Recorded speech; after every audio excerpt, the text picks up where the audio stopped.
नमस्कार, हमारा नाम रोशन और आप देख रहे हैं वाइड डिस्कवरी न्यूज। अभी हमारा मौजूदगी जो है आरजेडी कार्यालय में है। बता दें कि मेरे साथ प्रवक्ता हैं एजाज अहमद जी। हम बात करेंगे कल गोवर्धन पूजा था, लेकिन कल 21,000 यदुवंशी जो सदस्यता लिए हैं बीजेपी में, इसी को लेकर के हम इनसे चर्चा करेंगे कि क्या MOI समीकरण जो है बिगड़ने वाली है। सर, सबसे पहले तो स्वागत है। बहुत धन्यवाद।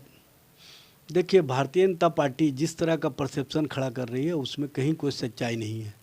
पिछड़ा वर्ग, अति पिछड़ा वर्ग, समाज का शोषित, वंचित, अनुसूचित जाति, जनजाति, अल्पसंख्यक समाज कभी भी भारतीय जनता पार्टी के साथ खड़े नहीं हो सकते, क्योंकि भारतीय जनता पार्टी की नीति और रीति रही है इन वर्गों के विरोध में राजनीति करना। इन वर्गों को हक और अधिकार नहीं मिले, उसके लिए भारतीय जनता पार्टी हर उस तरह की साजिश में शामिल रहती है जिन साजिशों से इनके हक और अधिकार को छीना जा सके। आपने देखा होगा, जातीय गणना जब हुई और जब कोर्ट से स्टे मिला तो भारतीय जनता पार्टी के कार्यालयों में मिठाइयाँ बांटी गई और खुशियाँ मनाई गई। अफसोस तो इस बात का है कि जब जातिगत गणना के आंकड़े सामने आए तो उसके बाद भारतीय जनता पार्टी ने किस तरह का परसेप्शन खड़ा किया और किस तरह से गृह मंत्री अमित शाह जी ने मुजफ्फरपुर की सभा में भाषण दिया, ये किसी से छुपी हुई बात नहीं है।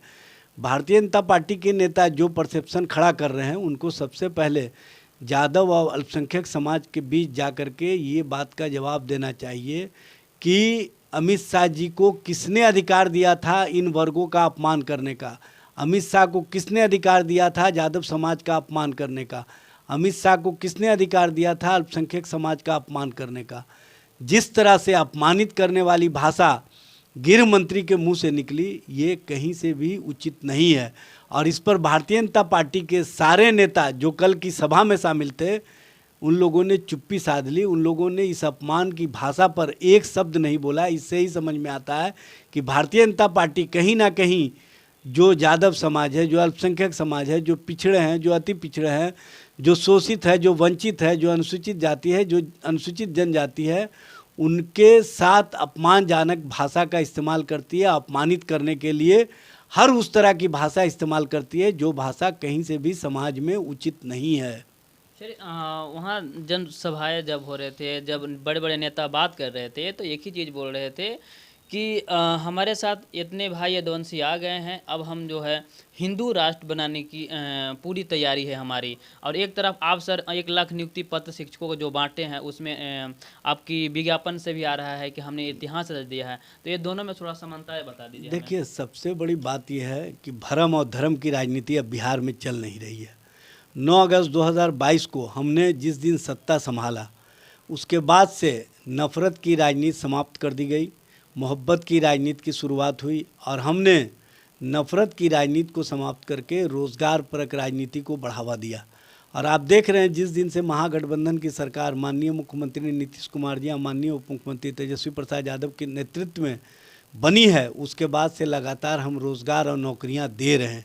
और सबसे बड़ी बात यह है कि 1,20,000 जो हमने नौकरियां दी उसमें भारतीय जनता पार्टी के बुलडोज़र बाबा के राज्य के भी लोग आए थे और उन लोगों ने नौकरियां प्राप्त किया। उन लोगों ने किन शब्दों से बुलडोज़र बाबा को अलंकृत किया है ये सबको पता है, इसलिए बताने की आवश्यकता नहीं है।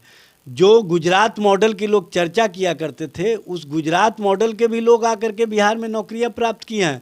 भारतीय जनता पार्टी के नेता इस मामले पर खामोशी अख्तियार किए हुए हैं, जबकि हमने रोज़गार दे करके, नौकरी दे करके हर उस नौजवानों के घरों में खुशियां पहुंचाने का काम किया है जो नौकरियों के माध्यम से अपने और अपने परिवार का भविष्य बेहतर कर रहे हैं।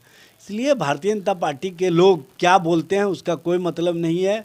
यहाँ पर हम सरकार के स्तर से जो कार्रवाई और सुनवाई वाली सरकार है उसमें स्पष्टता हम नौकरी दे करके, रोज़गार दे करके लोगों के बीच बेहतर संदेश दिया। और सबसे बड़ी बात यह है कि 1931 के बाद देश में बिहार पहला राज्य बना है जिसने जातिगत आंकड़े को सामने ला करके देश में एक नज़ीर प्रस्तुत किया और देश के इतिहास में पहली बार बताने का काम किया है कि जो वर्ग आज तक उपेक्षित रहे हैं, जो वर्ग आज तक कहीं ना कहीं हक और अधिकार से वंचित रहे, उनको हक और अधिकार में कैसे शामिल किया जाए, उसके लिए हमने जो आरक्षण की व्यवस्था उसमें उसको बढ़ाने का काम किया और 65% EBC, BC और अनुसूचित जाति जनजाति, अनुसूचित जाति जनजाति के लिए आरक्षण की व्यवस्था किया। 10% पहली बार ईडब्ल्यूएस को विधानसभा विधानमंडल से मान्यता मिली।